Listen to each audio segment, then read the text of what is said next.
Flawedcast, episode number 84. Time of your life. Good riddance. It may be that when we no longer know what to do, we have come to our real work, and when we no longer know which way to go, we have begun our real journey. The mind that is not baffled is not employed. The impeded stream is the one that sings. Wendell Berry. Flawedcast. Flawedcast. Get in the arena. Woo! What's up, Will? Good morning, Jason. How's the Billiam doing? Billiam is well. Billiam is tired, but Billiam is well. Yeah. So, and of course, Hey, where's Johnny? yeah. Johnny is. What did he say this morning? That his balls are in his wife's purse. He couldn't retrieve his balls back for. His peanuts are in his wife's handbag. That's probably the one to put in. Well, at any rate, but yeah, Johnny's missing his. MIA, buddy. It's this week is his turn for his child to graduate. Graduation party. Yeah, so congratulations to her. But Norm misses last week. And Jason's was the week before. Where do you find us at, Willie? You can find us anywhere. Podcast Star, Flawedcast, Flawedcast CLE, Google Play, Spotify, Apple Podcasts. We won't be on YouTube this week, just letting you know, but we have some things on YouTube at Flawed Inc. We're doing really well on Rumble. Please subscribe there. Please support us on that platform. That's Flawed Inc. Also, you can find us on the Project Mockingbird social media, Facebook, Twitter, Instagram, doing well on Parler, Gab, and MeWe. And my book, Smith's Heart of Man Repair Manual, is now available anywhere in the east side of Cleveland, Ohio that sells books, which narrows it down. Copy now before they sell out. They are selling like hotcakes. They are actually. I sold a couple more this week online. I'm telling you, I did do the research that I promised last week, and it is interesting. I didn't expect this, but in the tri-state area. Don't ask which 3 states I'm talking about, but in the tri-state area, since we connect to 5, Bill, you are the #1 seller of books written by a blind author. That has a dog named Shandy. I didn't do anything about the dog. I didn't put that in my criteria list when I was looking. Your book is the #1 selling book by a blind author in the tri-city area or tri-state area. Yeah. I was thinking that we should do an event where we buy like a couple hundred books and then we rent a helicopter and we just go over the masses and just airdrop books. Yeah, that's changing the world one idiot at a time. Anyway, so link will be below. Get that book and let it change your life. We don't care if you read it. Just buy it, okay? Just buy it. Yeah, my dog needs to eat. It's a good-looking book. The colors are good. Act like you're smart. Throw it on your in your library. Some people think I'm actually a doctor. Dr. Feelgood. Well, to quote Gene Simmons. They call me doctor. They call me doctor. Anyway, so as our tradition, and we got a new flag to do this to. So, yes. Jason. All right, let's take our right hand, place it over our left heart, and say with us.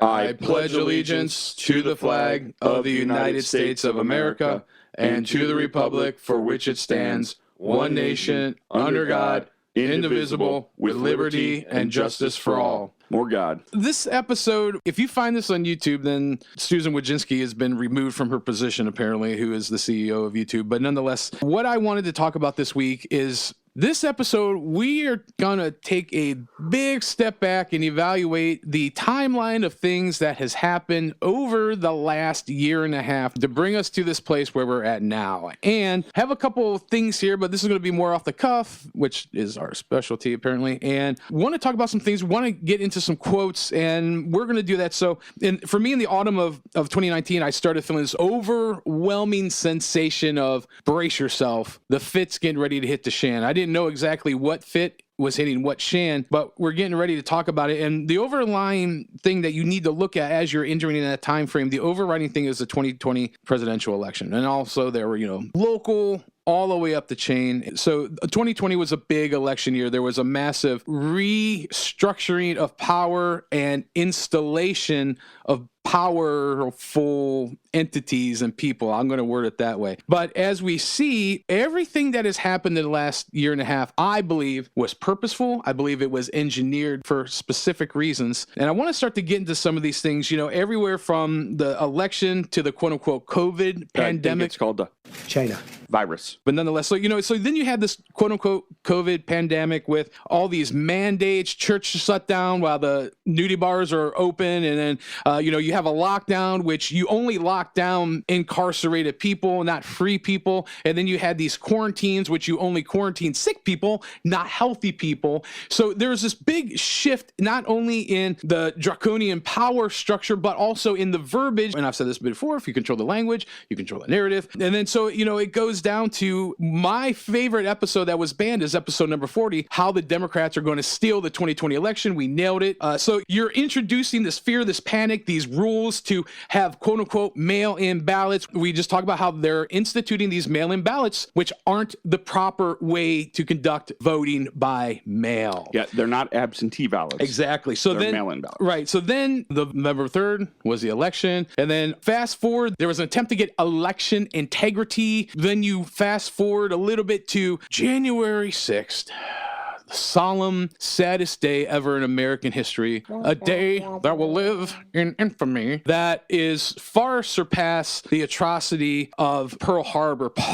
Far surpasses the devastation that happened on September 11th in the annals of the American historical accounts. And I'm picking up your sarcasm. Well, I should hope so, because I'm laying it on pretty thick. Well, I just can't believe what a siege on the city it was. I'm telling you. And then The 80-year-old woman that was walking through the hallway with her hands raised, that was intense. We should have tackled her and put her to the ground. who the Capitol Police Force was purposely lowered that day, who were allowing people in by the... I don't understand is why they couldn't just keep it more calm there, like Portland or something. Well, why is Jaden X still walking the streets free when he's on film being one of the main instigators of that? But we're going to move on. So I got a couple quotes here, and there's some things that you will need to know. This is Dr. Fauci, and this... Fauciism. Don't be a Faucist. Yeah, whatever. But this quote was stated back in 2017, so we're talking 2 years before this. Is the issue of pandemic preparedness. And if there's one message that I want to leave with you today, based on my experience, and you'll see that in a moment, is that there is no question that there will be a challenge to the coming administration in the arena of infectious diseases, both chronic infectious diseases in the sense of already ongoing disease, and we have certainly a large burden of that, but also there will be a surprise outbreak. And I hope by the end of my relatively short presentation, you will understand why history, the history of the last 32 years that I've been the director of NIAID, will tell the next administration that there's no doubt in anyone's mind that they will be faced with the challenges that their predecessors were faced with. Extraordinarily confident. It's almost like he is... Things that make you go, I wonder if he is a descendant from Nostradamus. He's like a prophet. Well, you're writing the checks to, never mind, okay. So this is important to state, because if somebody ate a bat burger in China in November, December 2019, how in the hell is he going to know about that in January of 2017? Unless, like Jason said, he's Nostradamus's like great. He's a prophet. Great prophet. Anthony Fauci. So we're moving through this timeline, and I think we have to take note of this. I think this is a very important thing, because the timing isn't coincidental. No, I refuse to believe that. I don't believe in coincidence. I just don't. And I want to bring our attention to some different articles. I'm going to put the link here. There is a step-by-step outline of all the COVID events, but literally on an almost day-by-day basis. In the AJMC, American Journal of Medicine, they had a step-by-step outline of all these things that happen. But as you go through them, it's literally almost like you're reading a script. We have to take a step back. Before going any further with this, I just want to encourage you, try to, if you can, remove your personal feelings. Try to be as unbiased as you can. Look at things through a objective... You mean I can't be an emotional victim that's offended by everything? Well, you could, but it's not going to... I'm offended by this potato. I'm offended that you are telling me that I can't be offended. I'm offended by the shape of this microphone. As we go through, and once again, you're going to see the outline if you follow the links, and it's just horrifying, because the Constitution was used as the most effective form of wiping one's rectum after a massive bowel movement in the last year and a half than any... And continues to be. And continues to be. I'm not making this episode about my personal beliefs about COVID, about the masks, about anything. What I'm telling you is I'm setting the stage for a larger picture, right? When businesses are made to shut down, as we know now, for no real threat, for no real reason, because of government oversight. And by the way, Trump was at the helm with that during that time, so he doesn't get a pass if that's what you're thinking, in my mind anyway. But nonetheless, we have to step back, and this is important to where we have to go back to what the Constitution, what the Bill of Rights says. As we're going through this process and we start to see that people's mental stability, people's emotional stability, people's spiritual stability, certainly their financial stability is beginning to be eroded. What we have to really take note of and learn is that this, in hindsight, was all purposeful and all by design. Now, have people passed away from COVID? Sure. Yeah, as a matter of fact, well over 600,000 Americans who had no comorbidities, who were not grossly obese, who had no. The reality is this: I would say it's over 600,000. I think is what they're calling the death toll now, and I feel quite confident, although I don't have hard data to back it up, a specific number, but I'm quite confident that at least 25% of those are falsely marked, errors marked death certificate. Well, we also have to realize, and we were talking about this earlier, is that when this first started, they put people that had contracted COVID in with what we do know are the most susceptible factions of our society. The elderly, the indigent, those who have immunocompromised systems. I personally believe guys like Governor Cuomo from New York, Governor Whitmer from Michigan, Governor Newsom in California, like all these predominantly blue states, their governors had, which to me goes back to the whole idea of eugenics anyway, but I think these people do need to be held to account for being mass murderers. I'm sorry. I agree. What's crazy about it is if we talk about New York and Cuomo and specifically, there was, in the most populated area of New York, there was a medical ship, a naval medical ship sent there, and it was used by zero, not a person. And off the West Coast too, right? And San Diego. So instead of utilizing the however many thousands of beds there were in there, they literally. Why would you put medically sick people in nursing homes? Well, not only that, how many TikTok videos were out there with nurses and doctors dancing and all this stuff when they're telling you stay at home, don't come out for medical emergencies? And one of the things that people don't look at and what realize, and I've done the research, I've looked at it. If you go to the CDC website for the specific area, it'll say in Cleveland, this hospital is 100% overridden with COVID. Well, the reason I say that is because you may have 5,000 beds in a hospital, but let's just say for argument's sake, they allot 50 to COVID. And on the onset, everybody was there freaking out, if you will. And they also set the PCR tests way higher than it needed to be. So if you got a cold when you're in the 5th grade, it's going to test positive. We now know this. We now know that once Biden had been installed, the PCR test dropped from the rate of 40 to like 26, 27, which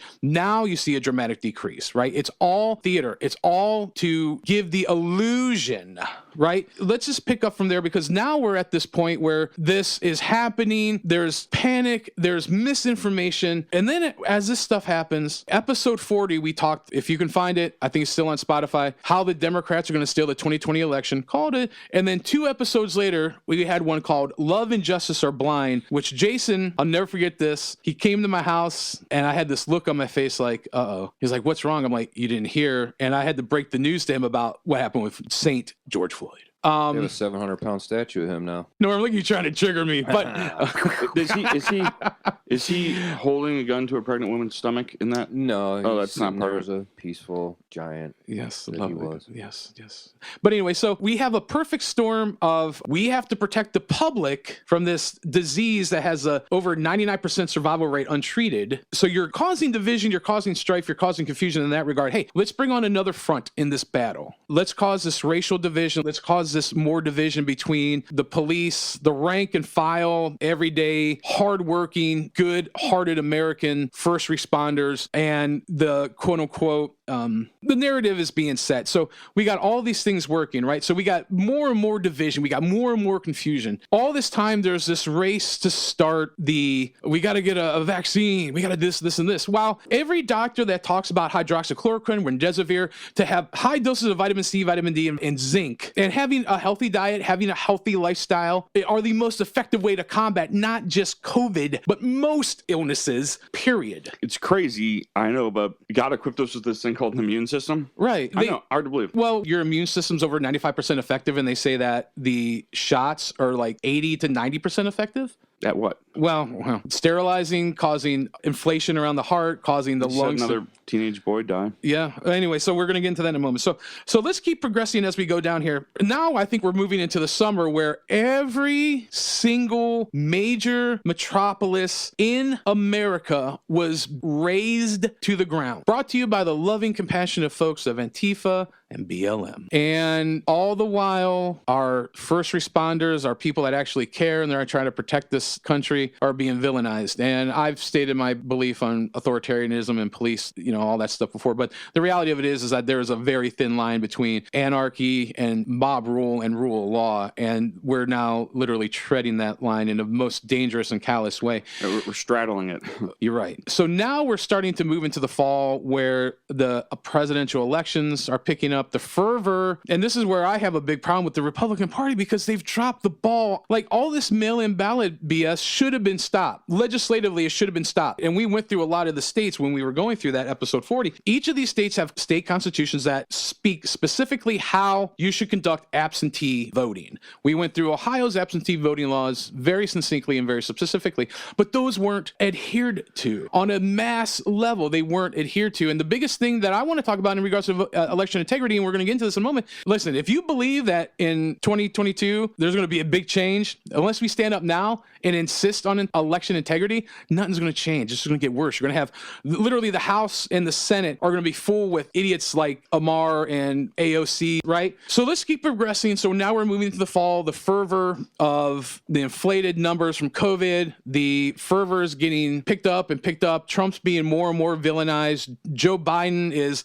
making some of the most racist and incoherent statements on any campaign trail that I've ever seen anyone in history of America unleash. Not only that, Trump's still able to pack out 50,000+ people. Biden did one stop, I think, and there was like 5 people. So as we're continuing through this year, we have to just stop. And when you're going through these things at the time, it's hard to really forecast and say, what's going on? Because you simply just don't know. What we also have to realize, and the numbers are now starting to come out, suicide in the last year and a half, national. No, those are COVID deaths. Yeah, people don't talk about the spousal abuse, domestic abuse, the domestic drug abuse, violence. Right. I know personally guys who had been sober for 3, 4, 5 years who are now in full relapse mode because of the isolation and the depression that came from these stupid lockdowns last year. I mean, literally, they were sober, happy, healthy for 4 or 5 years, and now they're losing their jobs. They've lost their relationships, and I'm not giving them excuses. I mean, they made the choice to do so. But when you're talking about people who part of the remedy of their condition is fellowship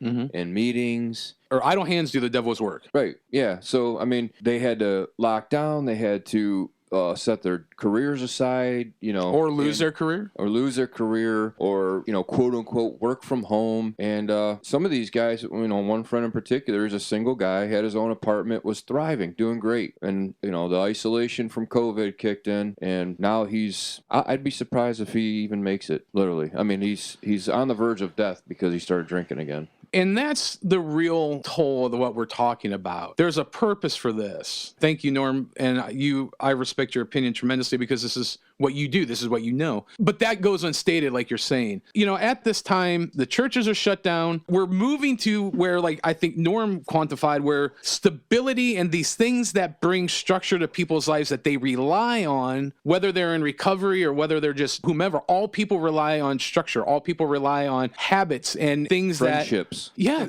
No man's an island. Like we as humans, we are meant to be in relation. We are meant to be in communities. And when you remove that, that's part of the demoralization process. And if you study history, especially when it comes to subversiveness and fighting wars, the first thing that ever happens before a single shot is fired is people group is demoralized. And that's what has happened on a widespread level. I've said this before, man.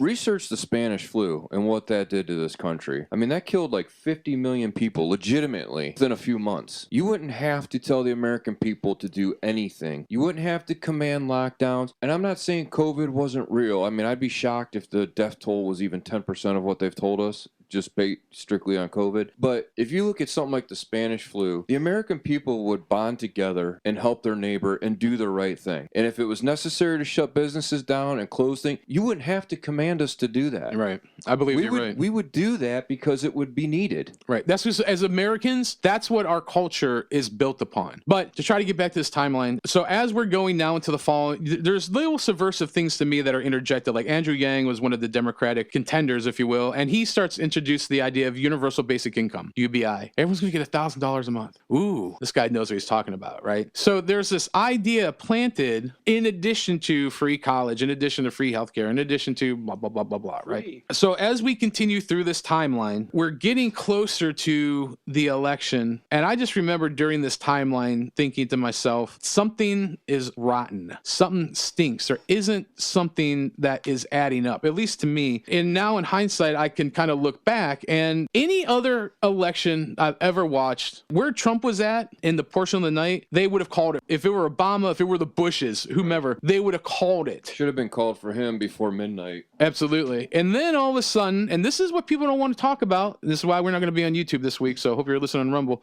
magically, and people still refuse to believe this, if you look at the graph, all of a sudden Trump's on the steady incline, and then at 3 a.m, the bottom falls out. Yeah, it was around midnight, maybe 12:30. I was like, okay, I think I can go to bed. It looks like we're good. And then it was like all of a sudden, everything just stopped. And even the guy on the network I was watching said, yeah, I've never really seen this before. It's like the action has just been halted. He's like, I really don't have an answer. I don't know what's going on. I mean, they said in the very beginning, all the analysts said if Trump got 3 million more votes than he did last time in 2016, he'd win by a landslide. Well, he got like 12 million more votes. And isn't it funny how now if we fast forward in Arizona, in Colorado, in Atlanta, Georgia, and parts of Michigan, these pivotal counties in these states, Pennsylvania, thank you. The Democrats are fighting tooth and nail to stop the constitutionally protected, and even under these local and state laws, protected right of the people to have a transparent election results. And I'm not a partisan, but why are the Democrats fighting tooth and nail to stop this? And right now,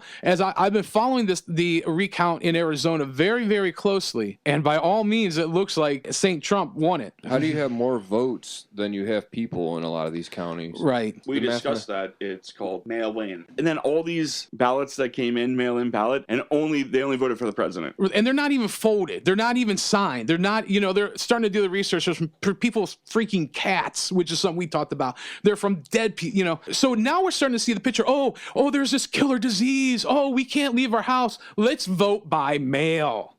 Let's vote by mail. And let's not even talk about the corruption in regards to the Dominion voting machines and all these other things. This election was won by the panic induced by COVID and the mail-in ballot scheme. And we know one thing from the Democrats, what they do is they lie, they steal, they cheat, and they rig elections. That's what they do. Let's just bring this up to that period from November 3rd till January 6th was a very tumultuous and turbulent time. And I recall Biden, I recall Harris, I recall the Clintons, I recall Barry Santorum, Obama. I recall these people saying that if there is a quote-unquote vaccine that Trump introduces, people should be wary of it. Yeah. I trust vaccines, I trust scientists, but I don't trust Donald Trump.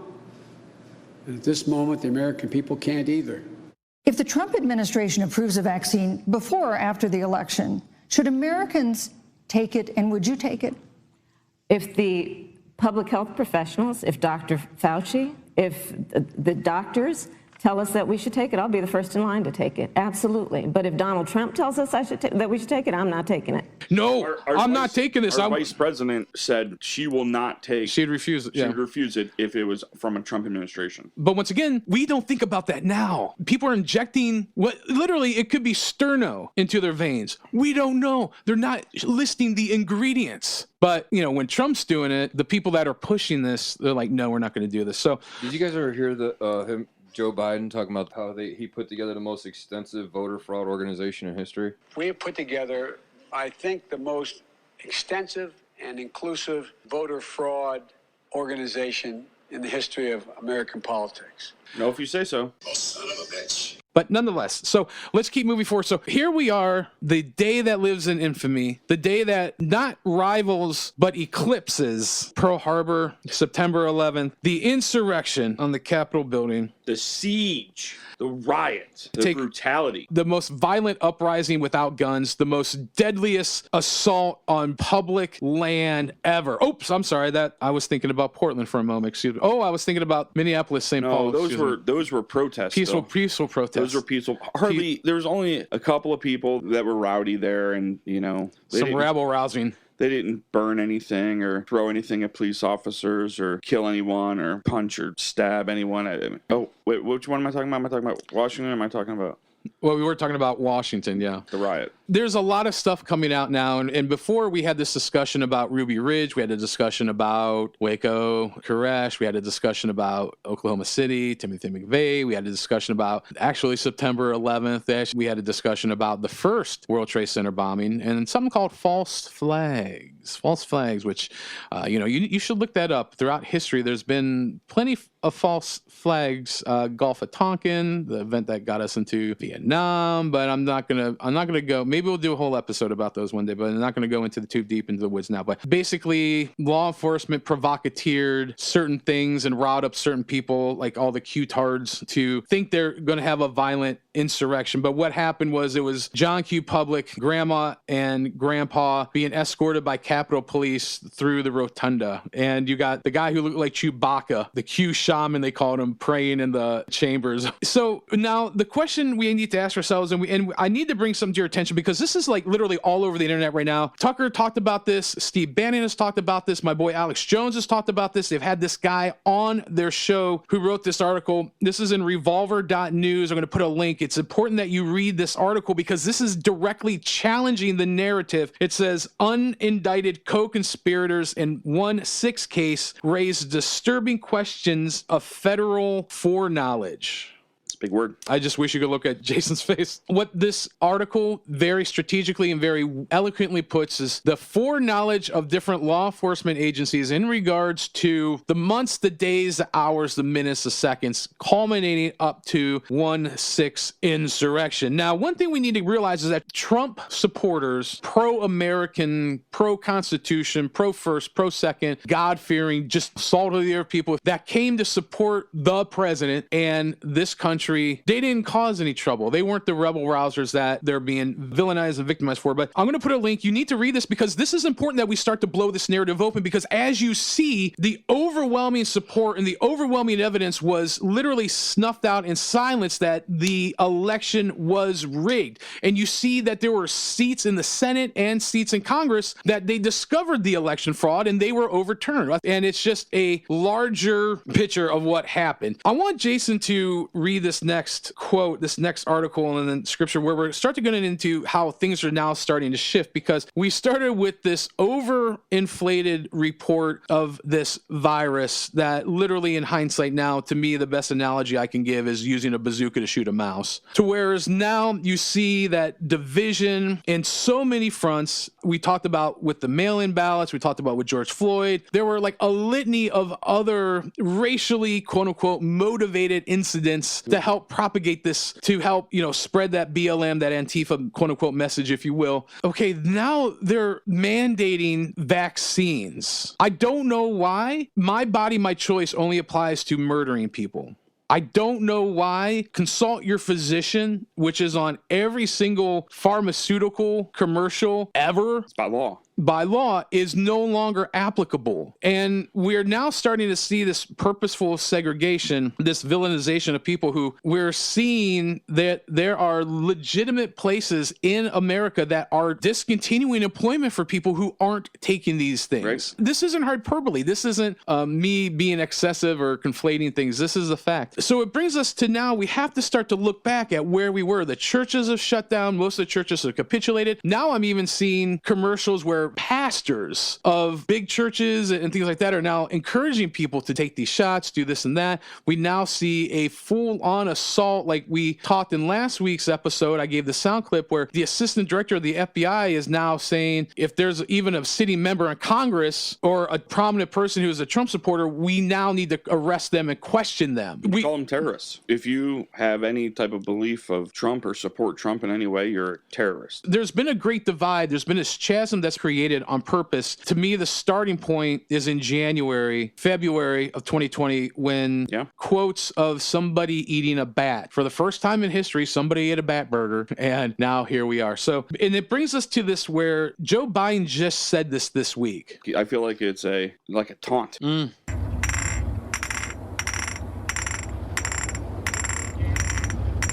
Warriors, come out to play. Warriors, come out to play. Warriors, come out to play. Warriors, come out to play. The Second Amendment, from the day it was passed, limited the type of people who could own a gun and what type of weapon you could own. You couldn't buy a cannon. Those who say the blood of patriots, you know, and all the stuff about how we're going to have to move against the government. Well, the tree of liberty is not water with the blood of patriots. What's happened is that there never been, if you wanted to think you need to have weapons to take on the government, you need F-15s and maybe some nuclear weapons. The point is that there's always been the ability to rationally limit the type of weapon that can be owned and who can own it.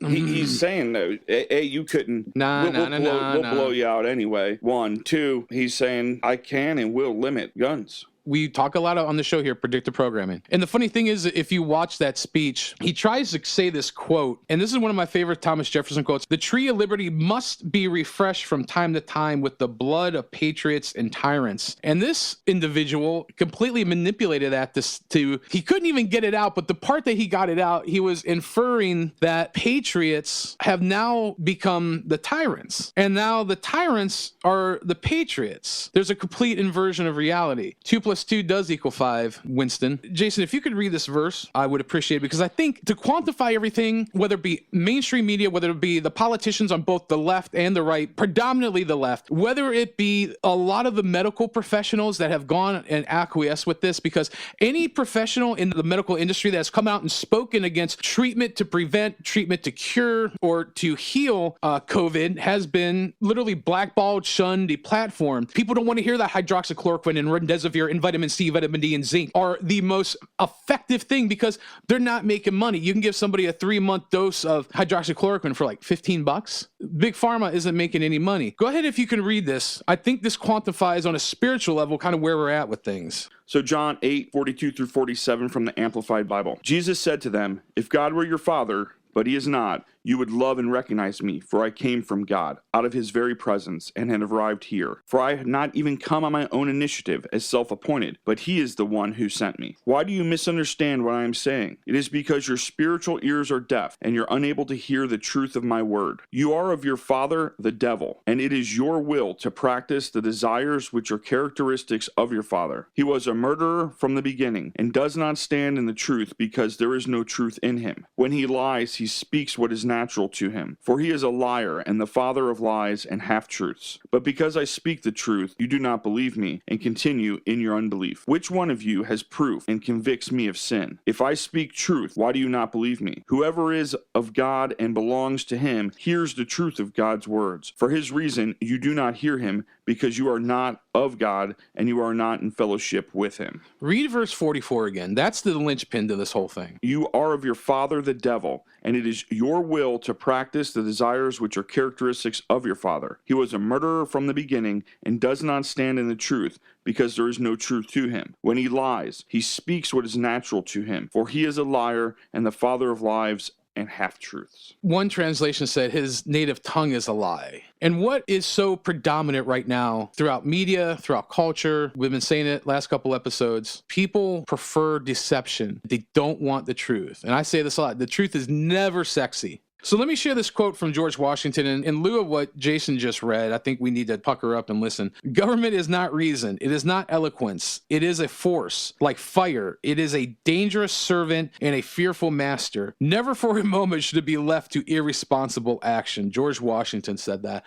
The gentleman who would know a thing or two about this. And what has happened, like Plato said, lack of participation in government means that you are governed by your inferiors. We have had people in the last year and a half blatantly lie, blatantly tell half truths, which, if we understand that, comes from the evil one, comes from the prince of this world, comes from, we talk a lot about Luciferianism, comes from the devil. It comes from that evil place where we have to start to realize and wake up we have been lied to. We have to start to realize and wake up that there are atrocities going on in this country that far exceed the political atrocities. Obviously, violence. Norm had mentioned earlier about his friend that is legitimately struggling. Sex trafficking, especially at the border, is at an all-time high. We have the celebration of pedophilia everywhere. It is the manipulation, it is the molestation of innocence, like abortion. If we don't stand in direct opposition of this, woe to us. And it's been presented very, very sovereignly to me in the last couple weeks as I've been surveying the ground that I've walked on. Personally, I started to survey the ground maybe as a culture we have traveled and walked on. And I can't help but look at the last year and a half and believe we have been sold a false bill of goods, and we have swallowed it hook, line, and sinker. I concur. Because I think now that we have a little bit of hindsight, like a year and a half, we can start to see like a bigger picture from where we have been to where we are going. My concern is within the last 2 weeks, we've had two prominent people suicided. And I'm concerned, really. Who suicided? So there was that Charles Sign that we talked about, the guy who exposed Bill Clinton and what's her nuts on the tarmac. And then McAfee, who came up with McAfee software. Antivirus. He was just suicided last week. Or no, I'm sorry, this week, excuse me, this week. How did he suicide? So he lived in Belize, and apparently he was trying to fight extradition. Oddly enough, he and Alex Jones were really good friends, and he had a dead man switch that when he died, a bunch of stuff started coming out. So, but it's a thing. But how did he die? That's where they ruin it, apparent suicide in Spanish jail. John McAfee apparently dies by suicide in Spanish custody. John McAfee dead of apparent suicide in Spanish jail. Was he tied to the Clintons too? I'd be afraid if I was friends with the Clintons. Yeah, so what dirt did he have? Well, I guess it's, like I said, take this for what you will. I believe it, but he and Alex Jones are friends, and he said that he had a dead man switch, which means if something happens to him, like all the shit gets released. So apparently it's a bunch of stuff about Epstein. It's a bunch of stuff about... Clintons, probably. Yeah. You pull on that Epstein rope, you're going to... Yeah. But not just with the Clintons, it's also now... Bill Gates. It's now also all these... Tom Hanks. Surprised that Maxine, or what's her name? Maxwell, Jesuine. She's gone. She's in prison, but she's gone. She didn't die, did she? Who knows? The last time you heard from her, seen from her? A couple weeks ago, I read that she's in solitary confinement at a prison, but... It seems like we're just putting people in prison these days. I mean, what happened? Innocent until proven guilty, or right to a speedy trial. Show me the man, and I'll show you the crime. As like we were talking about last week, there's like 100+ people sitting in federal jails right now. 6 months. For 6 months, yeah, because of the worst. And they're still arresting people. It's stupid. Well, that's where. Well, veterans are almost frowned upon anymore. Well, no, but that's the thing. Like, did you hear Biden's speech yesterday? Here it is. I got them. $1.9 trillion relief so far. They're going to be getting checks in the mail that are consequential. I wrote the bill on the environment. Pay them more. This is an employees bargaining chip now. What's happening? Are you kidding me? Like, really? You know what I thought of, honestly? And I know this is going to sound stupid, but like... Nothing ever sounds stupid from you, Norm. Well, thank you. But like... I mean, like, it sounded like a demon talking. Like, honestly, like that possessed, like... Well, you ever look in his eyes? I mean... There's a reason the scriptures say the eyes are the gateway to the soul. Solid black. Yeah, I'm just saying, like, I'm not trying to sound weird. I'm just saying, it just sounded to me, that's the first thing I thought of when he was doing that, was like, he doesn't even have control of his own faculties. Yeah. This is crazy, like, for him to say the things he said. I mean, ultimately, my buddy Graham, he posted on his Facebook page, so he's like, first, does anyone know where to buy an F-15? And second, can anyone teach me to fly it if I do buy one? Own them. And I might add, the Second Amendment from the day it was passed limited the type of people who could own a gun and what type of weapon you could own. You couldn't buy a cannon. Those who say the blood of patriots, you know, and all this stuff about how we're going to have to move against the government. Well, the tree of liberty is not water with the blood of patriots. What's happened is that there never been, if you wanted to think you need to have weapons to take on the government, you need F-15s and maybe some nuclear weapons. The point is that there's always been the ability to rationally limit the type of weapon that can be owned and who can own it. Well, here's the thing. Everything these people do are on purpose. They're very intentional about everything. And the fact that he would purposely say nuclear attack, while right now the Russians and the English are getting into a skirmish over Ukraine. Right now, China and Taiwan, they're like this close to being full-on ballistic. So it goes back to where in the scripture says, you know, in the last days there'll be wars and rumors of wars.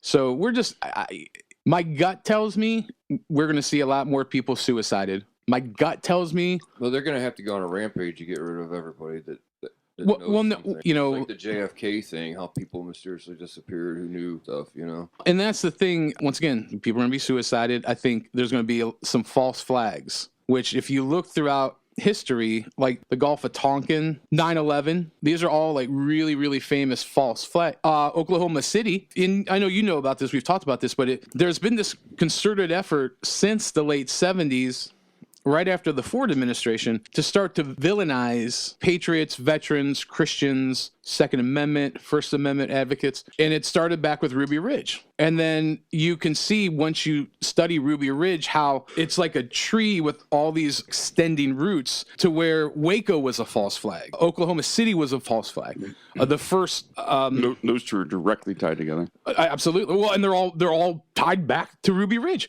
That's what I'm saying. And the first... What's Ruby Ridge?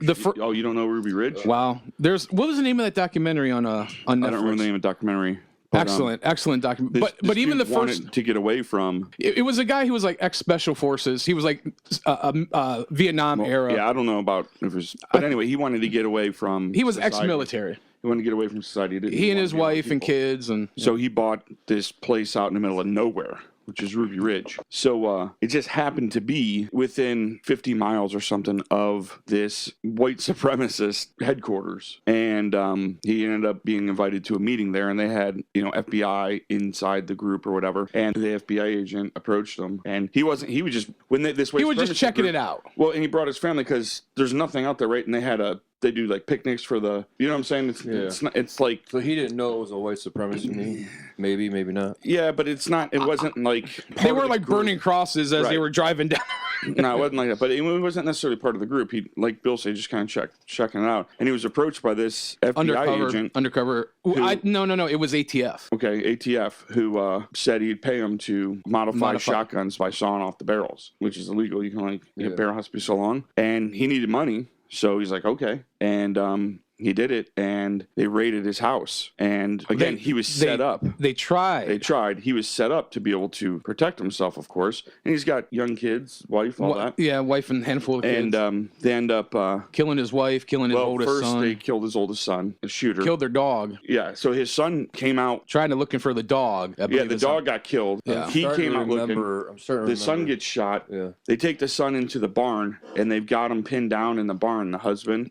And then he breaks free, runs for the house. As he opens the door, his wife opens the door for him to run inside. And they blow her in half. They literally shot her. The sniper hit her. And then he finally gave up, but it was a big standoff for days and days and days. His dead son. And what was even more scary to the ATF is that their house or whatever was kind of on the top of this ridge, this Ruby Ridge. And the ATF and local law enforcement, FBI were circled around that. But then the townsfolk... mountain roads, all dirt mountain roads. Yeah, but then the townfolk were circled around the ATF and the FBI. So you had a standoff. Protesting, it was crazy. Yeah, you had a standoff within a standoff. And everyone out there, they're armed. Yeah, like in that documentary, there was like archival footage. Like you saw guys walking around with like they weren't around. But that same entrapment charge is what happened with what's his nuts in Waco, David Koresh. Yeah, it was even worse. He didn't actually have anything. No, but it's the same approach. Right. So part of what the Koresh, I don't know if you know why they went after him, is they bought and sold guns and ammunition at gun shows and all sorts of stuff like that. And it was on the up and up. It was on up and up. It was part of how they supported their lifestyle. Right. You know, and there was something about an illegal suppressor or something. Yeah. It was a real minor thing. And that's what people don't understand. But they're like, oh, this is a cult and da-da-da, and they're going to be ready. So they came in hot and heavy the way they came in. And all that was bullshit from the Clinton era administration because Clinton was a giraffe dodger and needed to. And the same thing with Oklahoma City. Well, Oklahoma City, McPhee, he was at Waco watching it go down, you know, because it was so long that stand-up, people were like there. Yeah, spectators. So he went, and he was not happy about it, and that's what triggered. So when you say a false flag, what that means is that provocateurs within American law enforcement, not the rank and file, not the guys that are protecting our communities, that leadership, the upper echelon, they are globalists, and they have this agenda to villainize strategic things. They didn't expect Koresh and those guys to fight back. Right. They literally thought they were going to come in and villainize this guy and make him look bad, which they did, but it's not until the truth now, 20 whatever years are coming out later now. But so a false flag is... they killed women and children and everything. They had think of a industrial kind of kitchen, you know what I'm saying? Because they had to feed all these people and stuff. They had walk-in coolers, and the women and children were hiding in the walk-in cooler. And when that fire started, the thing fell. They couldn't get out. And they all died in like one room. And it wasn't by suicide. They were trapped and killed. They couldn't get out. They tried to say that Koresh killed all them people, didn't they? Yeah. Well, that's all the bullshit they fed. Right. It's was all was bullshit. That a real cult then, or it wasn't a cult. He was. I mean, by definition, yes. But my interpretation is this. Yeah, the guy was crazy, but they really weren't. He wasn't a bad person per se. They weren't hurting anybody, and all those kids were his kids. Like, that was... Now, he definitely did end up marrying or being with a young girl, but that was at the very end. That wasn't how it all started. He got crazier as shit went down. It was just a weird... So in that regard, it actually... If you ever read Theodore Kaczynski's writings, the guy wasn't crazy. I mean, if you ever read his manifesto, a lot of the stuff he's talking about is like coming to pass now. And once again, I think in a certain regard, Ted Kaczynski, he was a super smart guy. I think he was infiltrated at the collegiate level and they manipulated him. You know, like all this MK Ultra stuff, it's like a thing. Like, you know, the Manchurian Candidate, which I think Sirhan, who the guy who assassinated RFK, I believe he was under that MK Ultra mind control. But these are things that our government has done to perpetuate whatever narrative. But my larger point is that I think we're going to start seeing a lot more of these suicides, quote unquote. I think we're going to start seeing a lot of false flags. September 11th, there was thousands of people that died. False flag's just a distraction, pretty much, right? Well, false flag is to create a narrative that isn't true and perpetuate that throughout the media so that, like with COVID. And systemic racism. Exactly. And that's climate change. What's crazy is there's so much. This is why it's important to have the media, because there's so much proof against this kind of shit. And there's so many people against it, but they have the media. So you see very little of the truth and very little of the, resistance, if you will. And that's why I love seeing these viral videos going out with these parents and teachers freaking on the school board. There was one who was a freshman. Just this week. Awesome. That 15 kid, years old. Yep. And this kid just gives this awesome speech. Despite the board's attempt to deny it, District 196 schools are quickly becoming a place where promoting activism is actually more important than promoting education. I'll take you back to my first day at RHS this fall. The principal came out and gave us a heartfelt speech about equality and standing together. He began to list countless races, such as Latino, Asian, expressing how much they matter and how important they are. But never once did he mention a race or identity that reflects me, or half the kids that were in the class. Now, members of the board, I know you haven't been to school in a while, and I know none of you, or most of you, don't have any kids left in the school district. But you must admit how uncomfortable it will be to be characterized just by your skin color on the first day of school, and be thought that you were wrong just because of your skin color. So I will never forget the look one of my friends gave me from across the room as we were sitting there listening to this blatant bias being expressed in the so-called equity statement by the leader of our school. To be clear, I don't need you to tell me that I matter, but hearing the condolences given to other races and leaving just one race out, it inevitably you'll start to feel like you've done something wrong. And in our principal's attempt to unify us, he instead created unwarranted boundaries and barriers between his students, pitting us against each other based on characteristics that we can't control. In another separate instance, I was told that writing "All Lives Matter" on the whiteboard was political and could be seen as offensive. When I questioned the teacher after class, she told me that she didn't have an answer and she just had to erase it, and it was quickly erased. There are political signs all over RHS, about specific races that matter, specific sexual orientations that matter, and specific perspectives that matter. But when I questioned the RHS administration about how these signs were political, they told me that they were supporting human rights. So when I questioned why the equity statement couldn't represent all students, they told me that to even ask that question was outlandish and offensive. And when I asked why that was, they told me, quote, "Whites have a pretty good situation right now," unquote. So is that not racism? Disregarding my question merely because of the color of my skin? To be honest, after enduring a year of the people in charge telling me that I'm a racist and I'm privileged and pointing out our irreversible differences, I've never noticed race more. And it's becoming the first thing I notice when I meet someone, which has never before been the case. RHS administration confidently told me that RHS students and staff are happy with their equity statement. But from my experience in talking with other students, this is not the case. I know many kids who disagree with their teachers, but they're too scared to stand up because they're worried that their grades will be docked and their learning experience will be affected. My honors government teacher, I'm not going to say his name, but he's mentioned that Democrats care more about all people while Republicans only care about themselves. And he's also inferred to us that socialism is better than democracy. He even had a statue of a socialist leader in his classroom. I've been told by a lot of kids that they just stay silent and adjust their schoolwork to reflect an acceptable opinion to secure a good grade. I've been approached by multiple teachers who have told me in private that they just want to say that they agree with me and they support me standing up, but they can't say it in front of the class for fear of being disciplined by the administration in some way or losing their jobs. There is clearly only one way to think in this district, and that is that they are teaching their kids to shut up if they don't agree. Now, members of the board, I want you to take a good look at yourselves in the mirror tonight and ask, are you really standing up for the equality of all people, or are you just pushing a damaging political ideology on our students? A fellow coworker at my job, who by the way is of color, discreetly told me that the schools seem to be pushing a very leftist agenda in class. This proved that not everyone is happy with your school, and not everyone who isn't happy is white. Now, due to all these instances I've mentioned and many more that I can't fit in this 5-minute speech, I have decided to leave this district and continue school on a private Christian school online.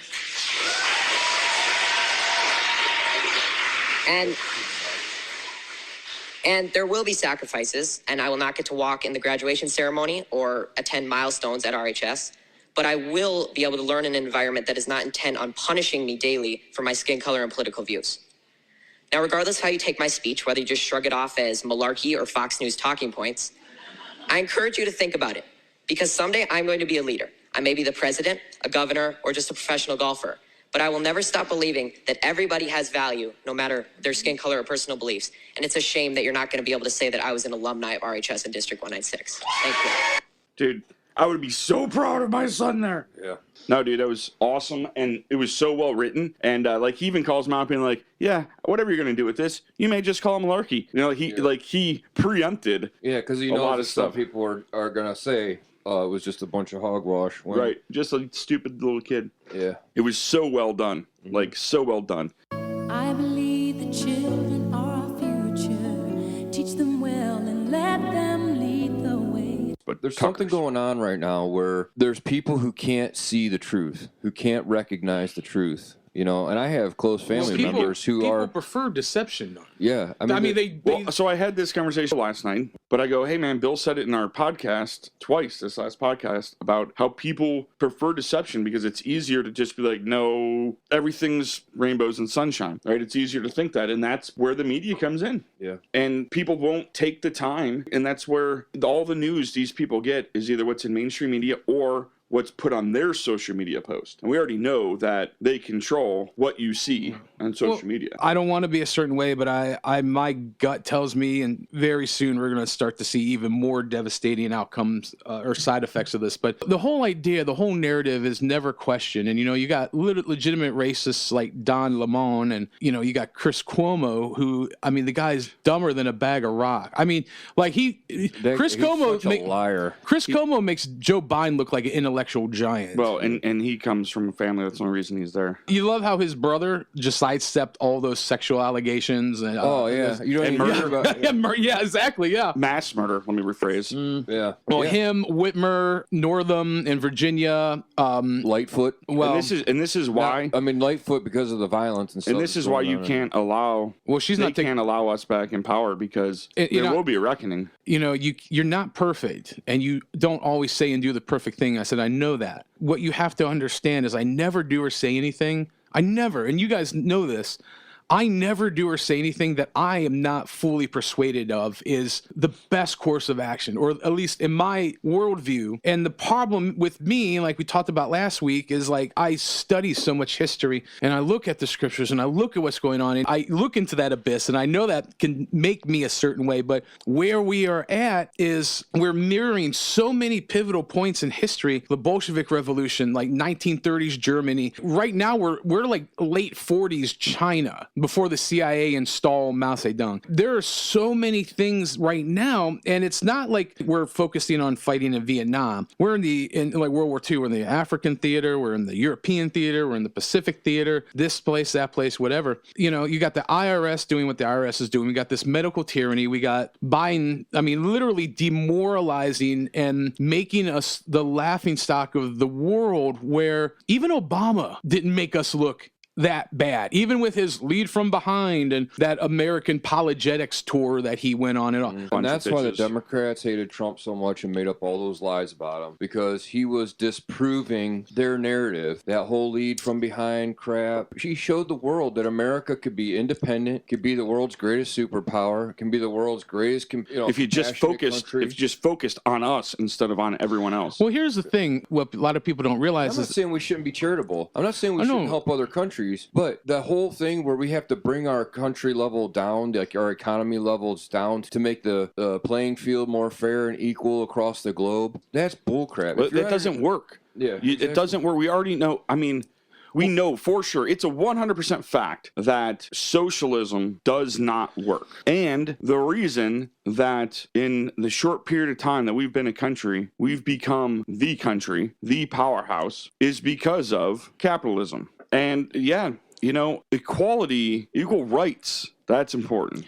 Equality is equal opportunity. Equal opportunity, not equal outcome. Right. And that's what I mean by equal rights, equal opportunity. And then you do, free will. You do what you want with that. And I also realized through all those lessons, the best way to really get what you want in life is to build a team and do it together as a team or a family. I mean, that's everything in my life's that way. All my friendships are that way. My business is that way. My family is that way. I don't know. And you go to socialism, it's just the opposite. It's all about individualism and those individuals being 100% completely equal. No, socialism is about the collective mass moving as one. You lose the individuality. You lose that when we talk about. I meant it that way. I said it a different way. No, I know what you mean, but when we talk about rugged individualism and self-reliance, that is antithetical to the idea of socialism. And I know that there are things that I probably missed, and I'm not trying to focus on one particular thing because it isn't necessarily COVID. And now we're at this point with the vaccine passports that I'm telling you, it's a thing. We need to stand in opposition to this, or I literally see reemergence of a modern Jim Crow or modern Star of David resurging. Once again, it's not hyperbole. There's a sinisterness to these days that scary times. And this isn't to be a downer. What I'm saying is, like, once we have this realization, like, hey, this is all fugazi. This is all a lie. We've been told a lie. Okay, let's say, hey, I've been lied to. What do I need to do to correct this, to rectify this lie, hold whomever accountable that had lied to us? Or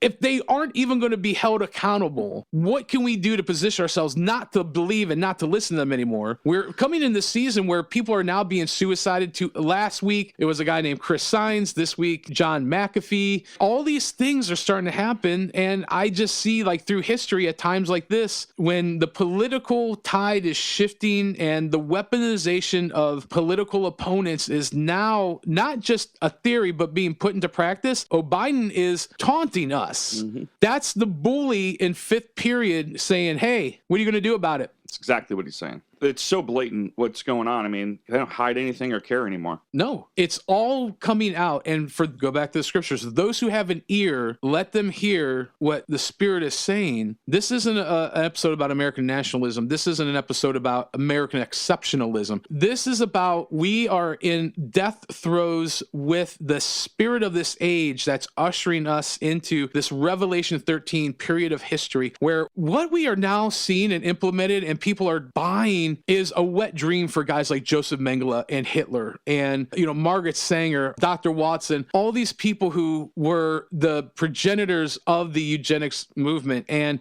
I don't know how to wake people up anymore. All I can do is to say we have to, not even for my sake, but for our kids' sakes, for the generations coming up after us, for their sake, we now have to stand in opposition. And I've said this many, many times. I'm not calling for violence. I'm not calling for a armed revolution. I am calling for a war in the spiritual sense, a war of information, to arm yourself with knowledge. The Bible says that my people perish for a lack of knowledge. Arm yourself with these truths. We're not any different than you guys. If we can figure this stuff out, anybody can. So, any closing thoughts, Jason? Get in the arena and play the man. All right. That being said, I want to thank everybody for listening. I hope this was informative. I hope that you got something out of it. At least I hope you would just take stock of your own personal life. You can find us anywhere you listen to podcasts, Flawedcast CLE. We're on Apple, Spotify, Google Play. We won't be on YouTube this week, I'm pretty sure, but you can find us on Rumble. We have some other stuff on YouTube, Flawed Inc. Our website's flawedinc.com. Trying to keep up with my daily Flawed vlogs. You can find us on the Project Mockingbird social media, Facebook, Twitter, Instagram, Gab, Parler, MeWe,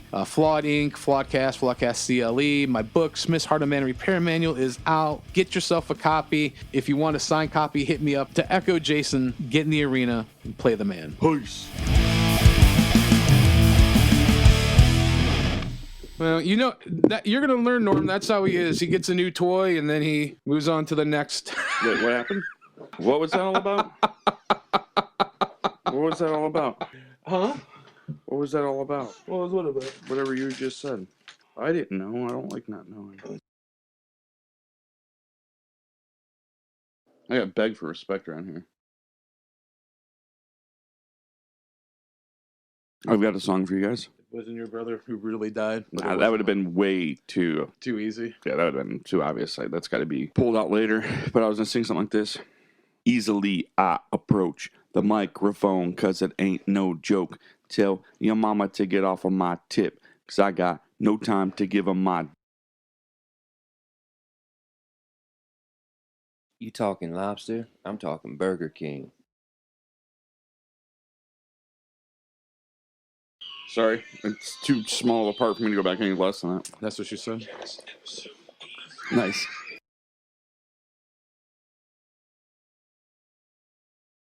But I want us to be more spontaneity in this episode. You want more spontaneity. That too. Spontaneity. Yeah, all that. And spontaneously-ness. You want us to spontaneously be spotless? Exactly. That's exactly what. You want us to just say things out of line, out of order? Well, I already know this. Spontaneousness. Spontaneous. You want to John me? Spontaneous. Knock, knock. Who's there? Interrupting cow. Moo. Yeah, that was funny. Yeah, okay. So anyway. And you need to apologize to my friend. Bill, I'm sorry. So I'm going to be a cracker. I at least want to be a Captain Wafer, because them are good. I like the vanilla wafers, actually. The vanilla wafer is not a cracker; it's a cookie. Yeah, but animal crackers aren't crackers either. But they're cookies, but they call them crackers. I don't call them crackers. They're named crackers, but they don't fall in. It's kind of like daddy long legs. People call it a spider, but it's really not a spider. No, What is it? It's something else. Back in the day, before there was indoor plumbing, when I was a teenager, before I had status and a two-way pager.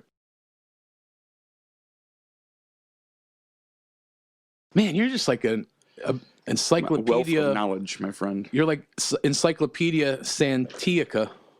It's pretty close. I do have some other useless knowledge.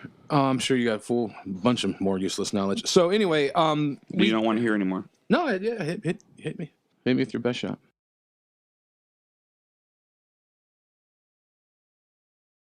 Do you know my neighbor has 2 rabbits? Do you know the human head weighs 8 pounds? You know the best piece of meat I've ever eaten is ostrich. I've had ostrich. Very sweet. It was. Really? I had it at a. It's like a steak, but it's sweet. I had it at a 5-star restaurant at Disney years ago, but it was. I had it in Atlanta once. It was very good. Yeah, it was awesome. It was like a very tender fillet. Yep. Did I mention it was sweet? Yeah.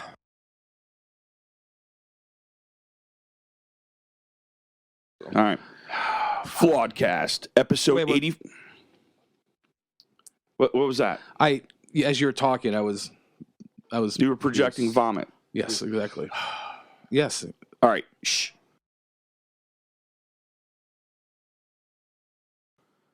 It may be that when we no longer know what to do, we have come to a real. I'm going to do that.